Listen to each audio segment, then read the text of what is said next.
బలము కలుగు చేసేదును. అంటే ఏంటి? వారిని గెలవటానికి మీకు బలం కలుగు చేద్దును అంటాడు. మీది కాని దేశాన్ని, మీరు కాని ప్రాంతాన్ని మీరు స్వాధీనపరుచుకుంటారు. అది నేను మీకోసం మీ పితరుల నాటి నుంచి భద్రపరిచున్నాను అన్నట్లు మన బైబిల్ గ్రంథంలో కూడా చదువుతాం. అయితే మీరు వృద్ధి పొందుదురు అంటే వృద్ధాప్రాయం దాకా వృద్ధి అంటే అభివృద్ధి అనేది ఆగదు అన్నమాట. దేవునికి స్తోత్రం. నిజమే కదా.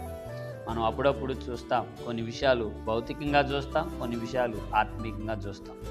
భౌతికంగా చెప్పుకోవడానికి ఏముంటుందిలేండి, ఆత్మీయంగా చెప్పుకోవడానికి విషయం ఉంటుంది. గుర్తు చేస్తాను చూడండి ఆ మాట. ఏంటది అంటే, ముసలి వృద్ధాపోయేదాకా దేవుడు అబ్రహామును ఆశీర్వదించుచూ వచ్చానని రాయబడి ఉంటుంది. అంటే అన్ని విషయాలలో ఇది వృద్ధి పొందటం. అంటే వృద్ధిలో ముసలి వృద్ధాపోయేదాకా, అంటే ఒక తరం కాదండి, దేవుడు